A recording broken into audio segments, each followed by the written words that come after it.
Again. What's up, everybody? My name is Fortnox, and I usually stream on Facebook. You can find us at fb.gg/iifortnox. II, as the name is spelled. You'll see it in the description somewhere below. I usually stream with my daughter. Her name is Kitty Knuckles. Long story short about how her name came to be, but we won't get into that. Today, what I want to do is something I haven't really done since like playing World of Warcraft vanilla days, which was write a guide for something. But instead of writing a guide for something, I figured, why don't I just put it on YouTube, right? I went around when I first started playing this game, World of Kings, looking for some tutorials, looking for some help on things, and I found there's a couple of things that I found that I thought were helpful, and just a bunch of information that just wasn't helpful. There's a lot of nerds out there. Yeah, you guys know who you are. You number crunch and you run the best scenarios and builds and this and that and the other. And hey, power to you, because I kind of go by what I feel and what I like playing. And even since playing World of Warcraft, I had a hard time choosing a favorite character just because I look at games a little differently than other people do. A lot of people get in, they want to master the game right away. They just want to rush through levels, conquer content, and get to the end game. Kind of like Alexander the Great, and they look back and they're like, what's left, right? So I like to enjoy the game. I'm not saying those people don't enjoy the game, but I find that I enjoy the game more when I play characters and classes that fit my desired play style. Unfortunately, I get to like level 60 or I get deep into like the character and then realize too late I don't like the character that much. And I sit around and I'm looking at this other guy who's playing that character or this character, and I'm like, man, that's what I wish I was doing right now. Like that part of it looks like so much fun. So what I have done is I'm gonna go through and break down the characters, kind of by class and play style, and give you an intro into what the characters are, just in case you want to play something and you want to know like how they play before you decide like to just jump right in. So that's my Paladin. I'm just going to jump into this and show you some of the different characters. You have, of course, a couple of different races that you can pick from right now. As of today, there are no racial abilities in the game. So there's humans, elves, I don't know which one I clicked on, orcs, and there's male and females of each, and there's dwarves. Like I said, as of right now, there's no real benefit to any particular class, or excuse me, race. There's no benefit to any particular race yet. They don't really have any racials. Now, I've heard rumored that there will be racials, but I don't know. I can't confirm any of that, so I just play what I like. Personally, I pick aesthetics for different characters. Like I like slender build, dip into the shadows type characters for when I play a rogue. So I usually go with something female and either human or whatever. But when I like to play a warrior or something that's in your face and brawly, I like something big that you can't ignore. So I like to go orc or human, and just jump into people's faces, right? So anyhow, pick what you like, and then from there, what I'm just gonna roll through the different ones. So, for lack of a better option, I'm just gonna go with humans on this one, and I'm gonna start with the basics. We're gonna go with warrior. Now, as you play, one of the things you're gonna want to be aware of as you play is that from level 1 to level 40, there's no class differentiation. So you pick your base, which is warrior, fighter, rogue, wizard, mage, dark sage, cleric, paladin, or archer. You pick them, and then you level from 1 to 40, just learning the basic abilities. At 40, you get a chance to specialize into a particular talent tree, and you get a particular, set of skills, as Liam Neeson would say, with which, to hunt people down and destroy them. So we'll start from here. The warrior, not to be confused with the fighter, but the warrior has three. It's the vanguard, the guardian, and the gladiator. You can as you look at them, it'll kind of tell you a little bit more about them. I'll show you here kind of the talent tree way that it works. Each class is connected to a overall archetype, if you will. So warriors fighters, and rogues fit a particular archetype, and that's your brawler, right? I would call it a brawler archetype. Warriors have 2 tank classes. So you've got Vanguard, which is a tank. You've got Guardian, which is a tank, and then you've got Gladiator, which is a DPS, but it's a shield. It's a sword and board Gladiator, right? You get a bunch of abilities in here. They're in your face.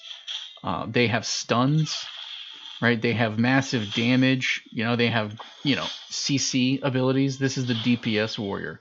They have distance closing gaps, and they're survivable. They carry a shield. So they have a lot. I mean, here's a set. This is the same talent tree, but dude's got a second, aspect to his dash. The intimidating shout has a crowd control as well. It has a disorient. Something to be mindful of is that as you get a higher level, I don't know if you can see this on the screen or not, but you get this, unlock this ability that comes with what we call soul power. And it's almost like an oh crap button, if you will. So every once in a while, if you played World of Warcraft, then you remember back in the early days, the Paladins had an ability called Lay on Hands, right? And the Warriors had an ability called Retaliation. And these were on like really long cooldowns. That's kind of the principle here, is it's a decently long cooldown, and it's your oh crap button. But for rogues, it's not necessarily always an oh crap button. Sometimes it's like a DPS burst button, like a go get 'em button. Anyway, keeping that in mind. Your warrior types. These are your brawlers. These are your in your face. This is the warrior. It's going to carry a sword and board.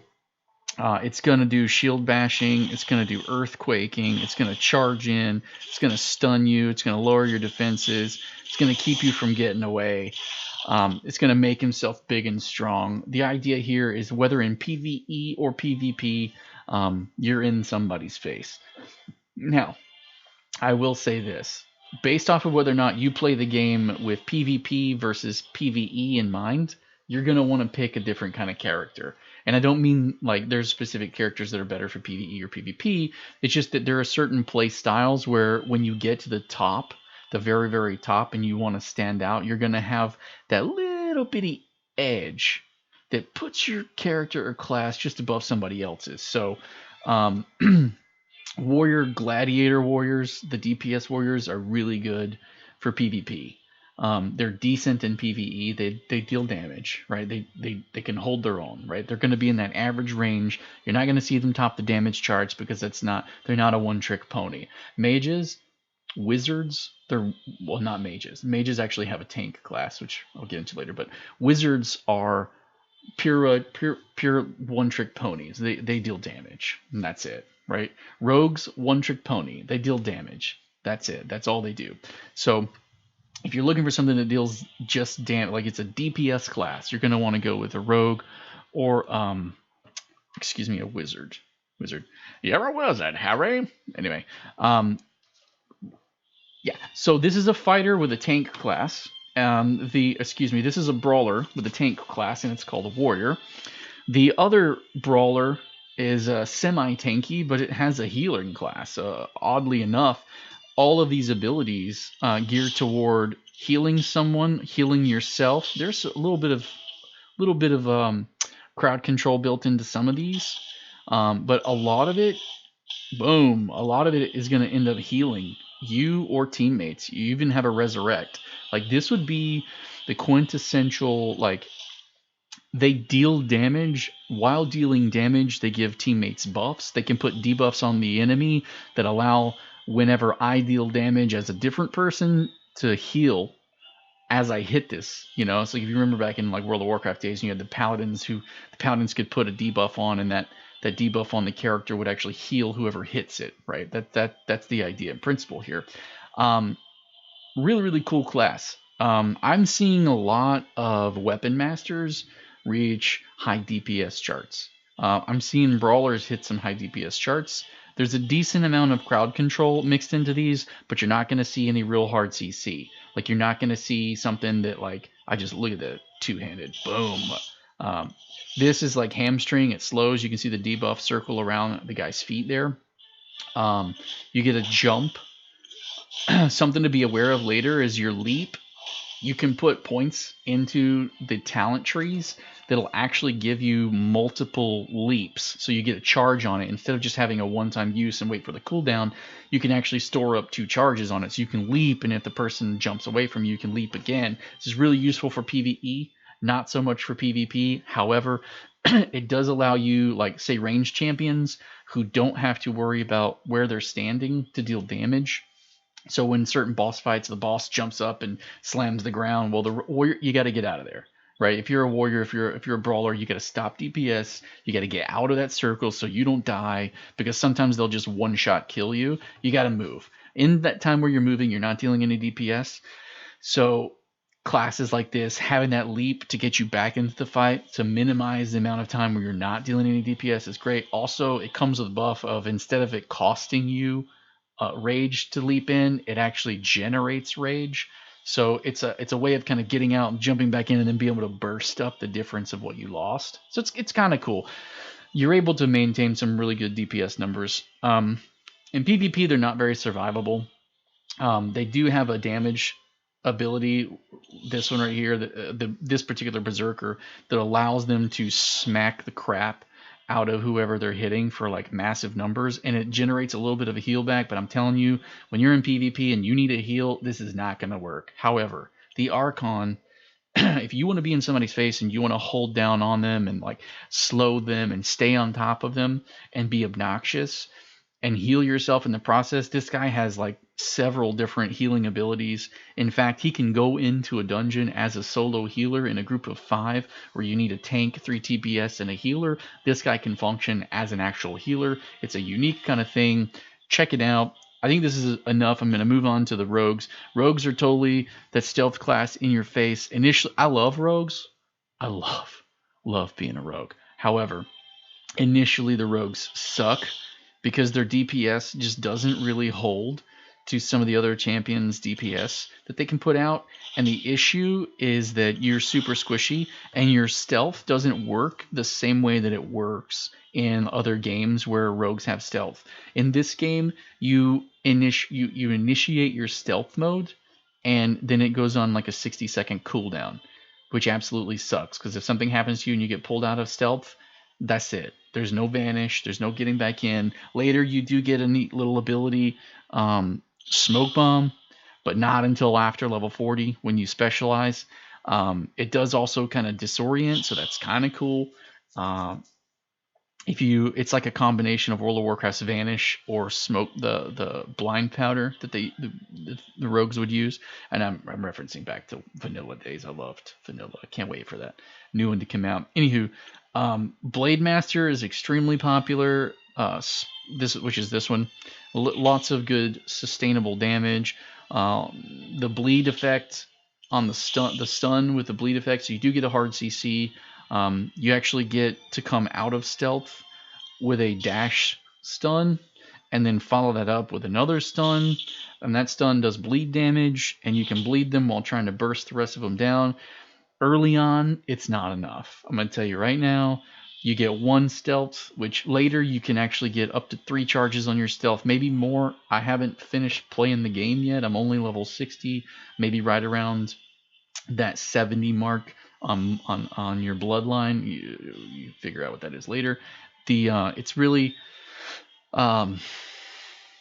useful later. I found that I started to really enjoy Battlegrounds, really enjoy 3v3 and 5v5 a whole lot more once I got the extra charges on my stealth, because I could do some damage, waylay on somebody, hit my invis, dip out of a fight, let my health kind of go back up, or see what my teammates do. Just let the enemy focus another target and then jump back in on them and finish them off. And I wasn't able to do any of the rogue type playstyle stuff until then, and I hated the rogue. I thought I have 1, 2, 3. I think I have 4 level 60s because I tried to figure out which character I wanted to play the most. Like, good grief. I fell back in love with the rogue. Like, every time I would see it being played, I was like, I gotta go back and see if I can love that rogue. I gotta go back and find a way to see if it's playable. I did find that little combo, as I was looking through the talent trees, I realized, holy cow, you can really put mastery in your stealth. You can really put like the ability left. Now I sacrificed some damage to do that, but the damage that I sacrificed made me more survivable.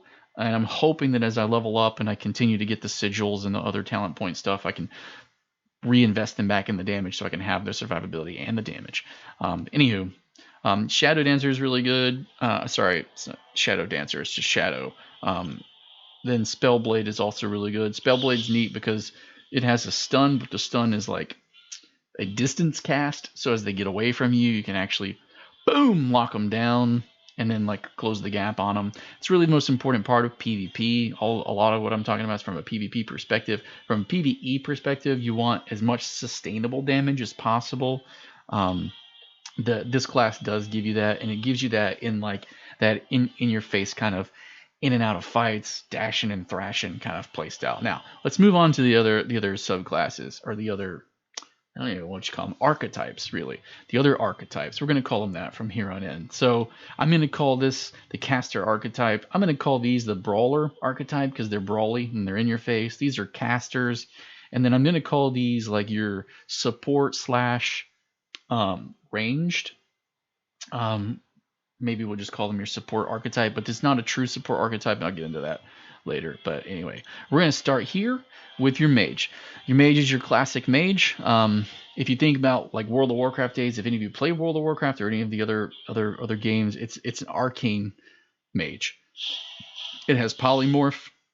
Cool thing about this polymorph, which a lot of people don't realize because they think like other games that you play where you polymorph something and then as you hit it, it removes polymorph. So it's kind of like hit or miss. It's not.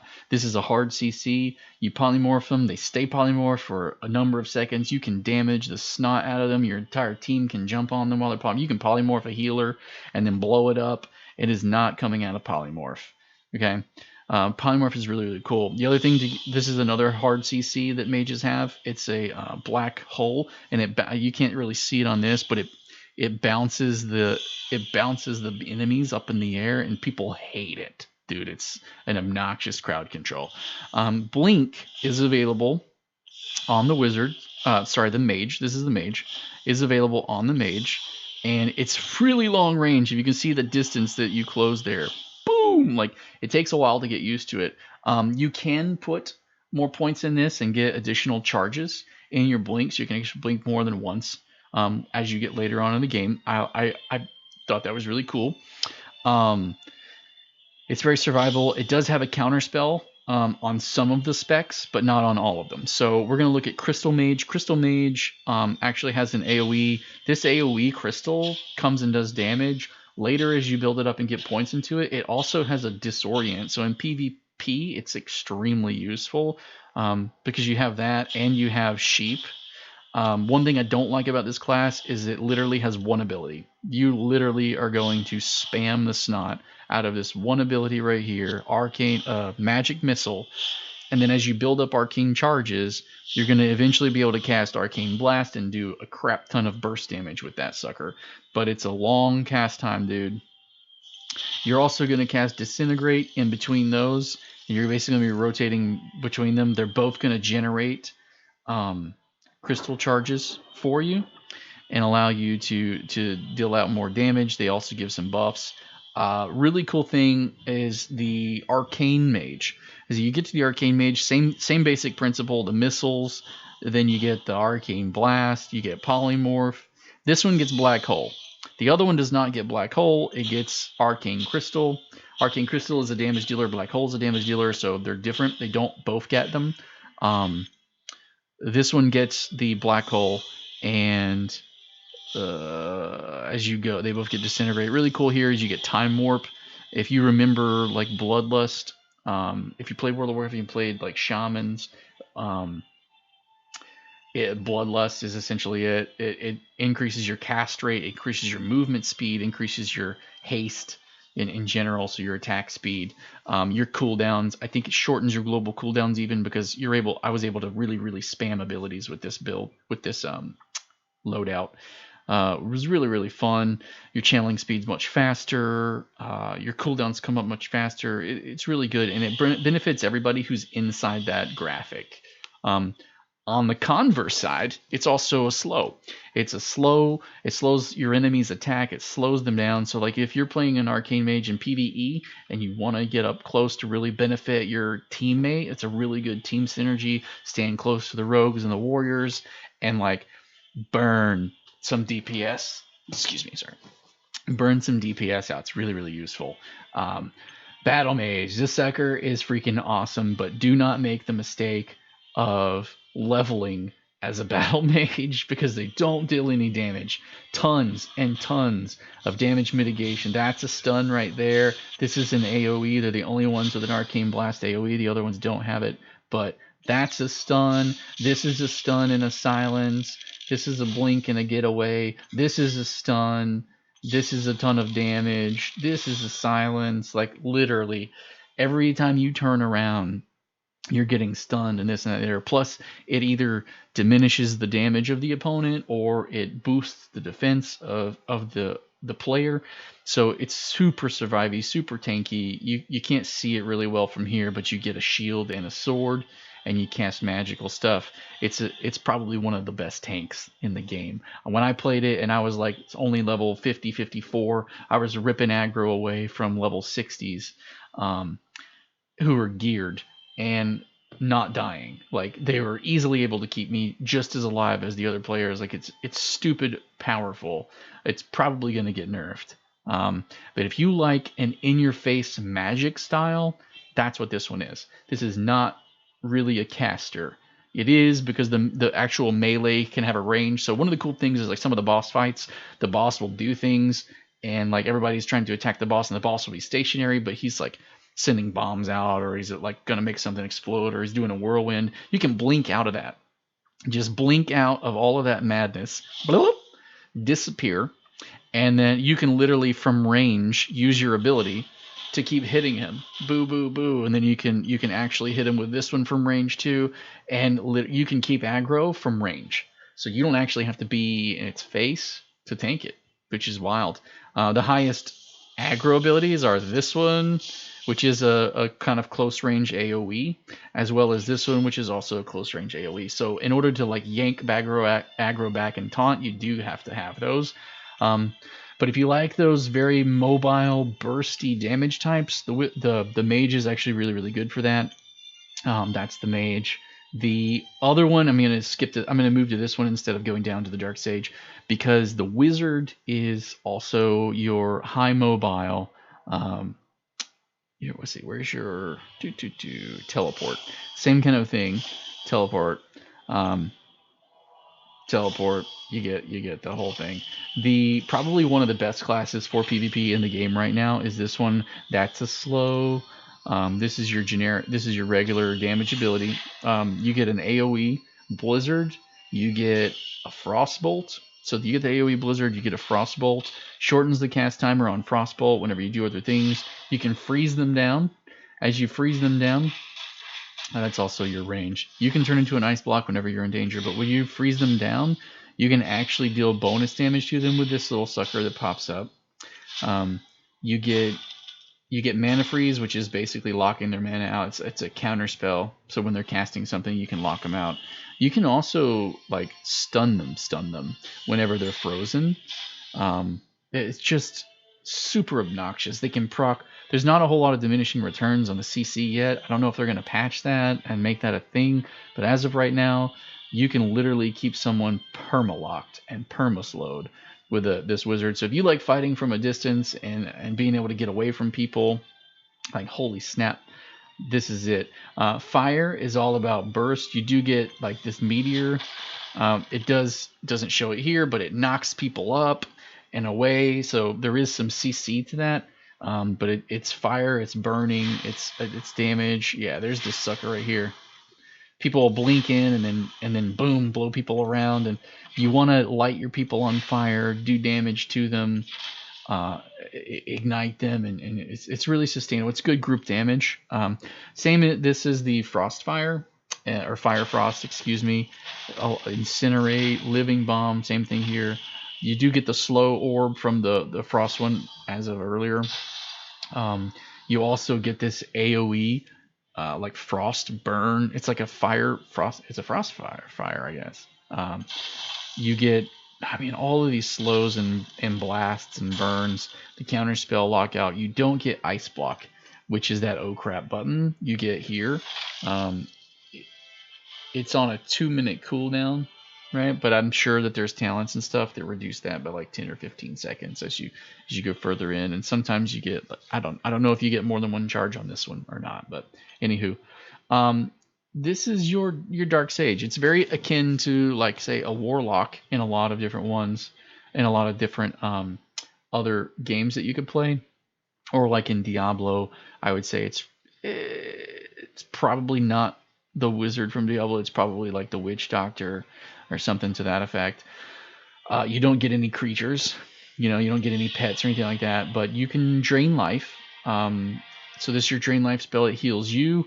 Your regular melee does damage to the enemy, but if you target an ally, it actually heals your ally. I can't show you that, but it's really cool. It's helpful. Blood Boil puts an AoE on the ground, and the AoE stays on the ground for a little bit, does a little bit of residual damage, and in some of the specs heals your allies. This is hands coming up from the ground to grab and slow enemies. Shadow Mend will heal. It'll heal you, or it'll heal an ally for a burst of health. Fade into Mist is really cool. It's an oh crap button that is actually, it's only on a 1-minute cooldown, so you get to cast it pretty often. I oftentimes get Dark Sages really close to dying, and then they just pop this sucker and beat it. They become immune to damage. They regenerate their health and mana. Like, it's disgusting, is what it is. Life feedback, you can actually tap your health for more mana. So, you have all this stuff to self-heal.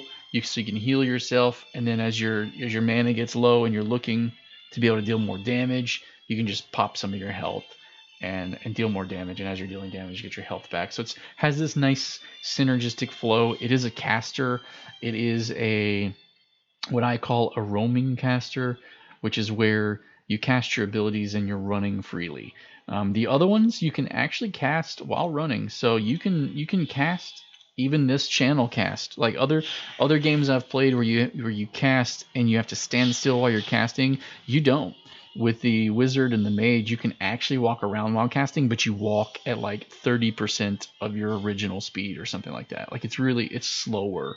You're still making time. You're still creating distance.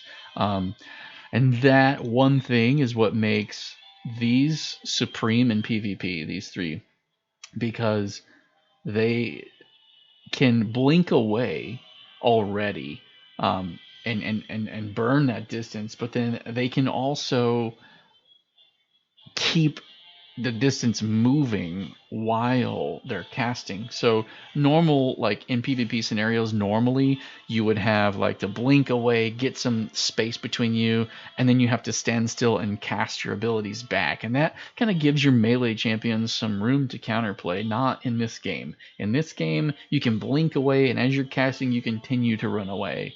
And the range is ridiculous. So you start casting that spell and you just keep running backwards, and you're gonna blow somebody up. It's pretty nasty. They have a vampire. Vampire is actually a healing class. It can go in as a solo healer because it actually has enough heals. That oh crap button is a mega heal for your entire party. Anybody in that area is getting super healed. You get a bunch of extra healing to your blood boil and a lot of your other abilities. It's really useful. You're going to see Necromancer and Chaos Warlocks near the top DPS charts. In a lot of ways, they deal a lot more like bursty damage like that, and instacast and stuff like that. They're totally your ranged champions. Infernal Fire raining down. Really useful. They deal a lot of damage. You would see vampires is really useful in PvP because they can deal damage and then also turn and heal. And then when they get targeted as the healer, they can basically become invincible and run around, which all of that just wastes time for the enemy. So if you're looking for high mobile caster type champions who deal burst damage or even sustained damage with some of them with high crowd control, some of them with a little bit less crowd control, but a lot of burst, you're going to want to look into these. Hopefully that does them justice. Paladins are pretty unique in this game. They, dude, so interesting. There's 2 tank classes on the Paladin. So if you're interested in that holy light, sacred duty, hoorah kind of thing, the Templar is good. It has a sword and board, weapon and shield. Something unique that I think makes them unique is they get each of these gets Celestial Steed, which allows you to jump on a steed and gain armor and resistances, makes you stronger. On this one, it makes you stronger, and it's a dragon because you're, yeah, a dragon rider, which is pretty dope. So mega heals on this one, which allow you can totally heal yourself. You tank with a 2-handed weapon, which is absolutely badass. You heal yourself. You get a lot of dodge and parry rating with that one as well. You get a lot of block rating and self-shielding with the Templar, which allows you to kind of be in people's faces. They try to get away from you. You have an ability that grips them back in. When you upgrade this, it grabs more than one. So whenever like your teammates are doing the dumb stuff in dungeons where they run around and aggro everything, and you're like, oh my goodness, they aggroed everything. Then they freaked out and ran around, right? And now all the casters are spread out, and then these dudes I'm trying to get the aggro on these dudes, and the casters are spread out. Well, you can just click on the casters hanging out over there and grab both of them and yank them in, and then like group everybody up and tank them. It's really, really useful if you like tanking. Since there's 2 tank classes in this one, if you like tanking, definitely go Paladin. And if you like to go into some PvP and do some in-your-face brawler type action, you get to be Thor, the god of thunder. You get to call down lightning on people.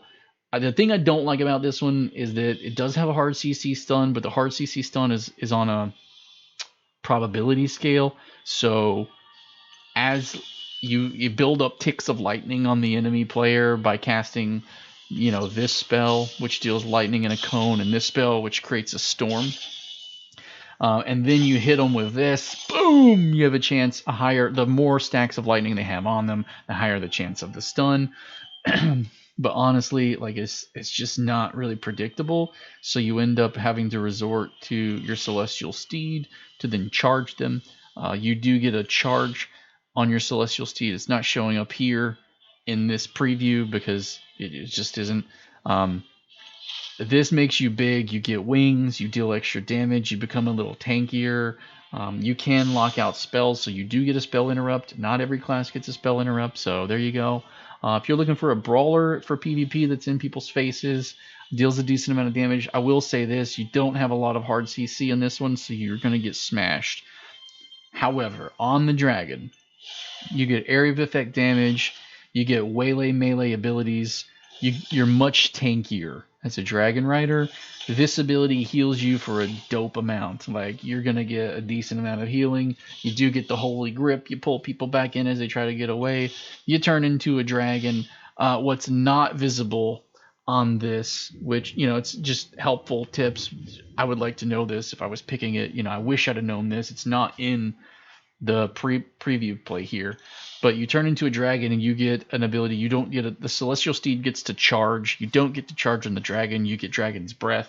Dragon's Breath disorients enemies and breathes fire on them and makes them kind of. If you ever played World of Warcraft and you played Fire Mage, when you remember back when Fire Mages had Dragon Breath and they would, in a cone, they would spit out fire, and people who were there were suddenly dazed and confused. That's essentially the same thing.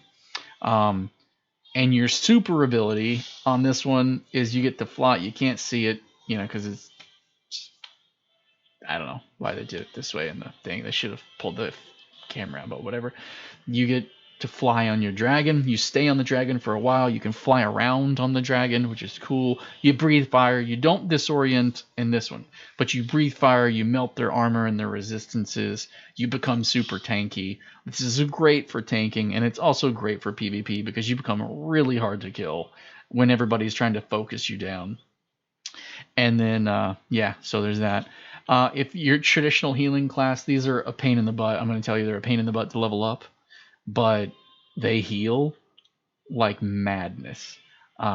It's your standard AoE heals. This is really, really cool. You can't tell what it's doing because there's only one character here, but it leaps to the aid of an ally. So if there's an ally and he's over there and he's taking damage, it leaps to his aid and heals him. You get a bunch of, the reason for that is because you get a bunch of AoE burst heals. You get a lot of like, here's a shield. People around me in a certain radius also get a shield. Those kinds of things. And so like there's area of effect. There's area of effect. Radius. What's the word? It's radius based area of effect spells in a lot of ways, and then also single target heals.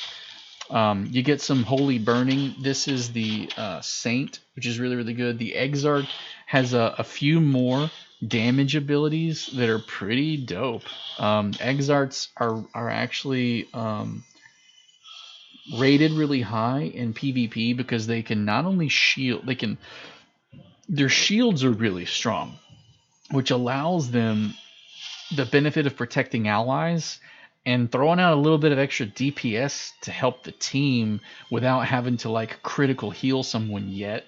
So it creates these little windows of opportunity for counterplay as a support. Really, really cool. If you like to sit back and kind of like play chess with your teammates and like, oh, the rogues are going in. I see that the rogues are going in. I'm, like my warrior's leapt in. He's going to be the one that's focused. And then as soon as they see the rogue, they're going to focus the rogue. So I'm going to shield the warrior and then focus healing on the rogue. And you like to like control the battlefield with your support and your healing in PvP. You're going to kill it as a priest. You're going to love it. Or, sorry, as a cleric. There's not a whole lot more to say about him. This is kind of a traditional, like all-around healer. I will just warn you ahead of time, they are a pain in the butt to level. But I don't have one, but the friends of mine that do, they are amazing healers. They can keep it entire. You only need 2 of them, and you can keep an entire raid healed, which is really good. The Lightbringer gets this massive like sanctuary. Anyone standing in it gets healed, so you can throw this out and the raid team can be healed while you then like spot focus healing other allies who desperately need it more urgently, which is really cool. Okay, now we get to probably the class I hate the most just because they make me so mad. They're so overpowered. You will find these archers. I want to call them hunters because they have a bow and arrow, and I'm just used to calling everything with a bow and arrow a hunter in pretty much every other game, but whatever. These archers are so annoying. We're going to start with Bard because Bard is actually a healing class, solo healing class. They have these shots that they shoot, which normally on the other archer specs will deal damage. This one will deal damage and heal allies along the way. This one creates an area of effect healing, right? It's a boost, creates an AoE heal, boosts the attack power and speed and stuff like that of your allies. You get healing rain to stand in. Like you get a shot that disengages enemies, but you also get, I think you also get a barrel roll. I'm trying to find it.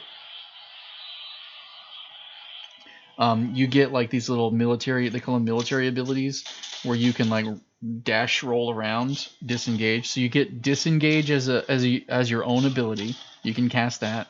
You also have the roll from your military ability, and you can also shoot people and knock them back. Like literally, good luck getting on one of these guys. And if you do get on one of them and you happen to get close, you better hope and pray that they don't have aspect of the turtle. I don't know if this guy has aspect of the turtle. I think, yeah, that's there. Sonic barrier, breath of wind. Okay, so that's not for this one. It's for the other 2. But this guy heals so much, he doesn't need it. Like, you can get one of these guys really, really close to death, and then boom, full health. Not only them, but their teammates too. Because if they're aiming their shots right and they're hitting people, not only that, but like as they deal damage, they deal damage, and that boosts their next heal. So they're damaging and healing and running away from you and just being all around obnoxious. The amount of damage that they deal for being a healer is also absolutely disgusting. Um, so then you have your regular archers. This is your aimed shot. You get eagle strike. You get team buffs and things like that come from these things. This is marksman, and this one is demon hunter. Both marksman and demon hunters I see at the top DPS on charts all the time. I also see them stupid high up in PvP all the time. And then your bards are also way up there. Bards don't always secure the last hit, which means they don't always top the charts for kills because they're not getting the last hit. And right now, the way that the PvP charts work is it's a lot of it's based off of who got the last kill, so they get credit for the kill, and then they get like up in the ranking. They really need to change that, but like anyway, the game all around is really, really good. These are your marksmen, man. These are your shoot them from a distance. That's why earlier I said these are your support / ranged classes, with the exception of the Paladin, because the Paladin's it's a support class. I think it's a support class as a tank because it's basically supporting the group by tanking, and that's my take on it.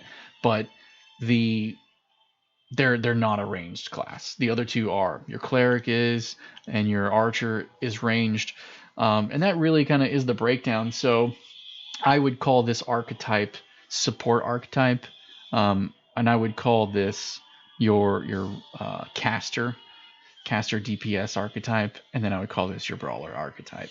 And then the brawler, you got your warrior, your fighter, and your rogue for that in your face kind of damage dealing. Pure DPS with some side tank, although your main tank is here, and you've got a healing class over here too. It's just their primary modalities are to do those things through dealing damage, right? So they heal, but they heal through dealing damage. They tank through dealing damage, right? Versus the mage tanks through straight up aggro yank abilities. So they just pure on go into a fight and then press their buttons and they just yank the attention. They don't deal a ton of damage. It's through spells, right? So they're your caster types. Lots of crowd control here. Lots of high mobility here. Really, really good. And then, of course, your support archetype. Your support archetype, you got your paladins. You have 2 tanks. Self heals. They buff others. They buff themselves. Again, same with the archers. They buff others. They buff themselves. High DPS. There's a mega healer in the bard. Like if you're looking for a massive healer, the bard is great at that. Your primary healer is your cleric though, because like the other ones have 2 tank classes. This one has 3 healing classes. All 3 of them heal. The Exarch has some damage abilities, so I would say that like your dark sage, your vampire here has some healing abilities as it damages. I would say that your cleric has 3 healing classes, and one of them can do some damage while it heals. And that's really, honestly, that's kind of the breakdown. So whatever fits your play style, man, go for it. If it fits your play style, go into it. I'm going to try and timestamp this video to make it easier to kind of go through. I know I'm saying this at the end of it, but I hope you enjoyed it. I hope you enjoy the game. I enjoyed it. It's only been out for a little while, and I couldn't find a video quite like this, and I wasted a lot of time. Just to be honest with you, I wasted a lot of time trying to figure out what I wanted to play, and no one really could break that down. Everyone's like, oh, well, I like to play this, but blah, blah, blah, and they don't really go into it. And I don't know. I feel like I geek out over this stuff, and I love breaking down some of those differences, and I hope that the way that I broke it down helps you decide what you want to play. So whether you're a brawler or a support player or that, on the go controlling kind of like damage dealing CC character, like whatever fits your playstyle. I hope I was able to help you find it, and I hope you truly enjoy the game. Thanks.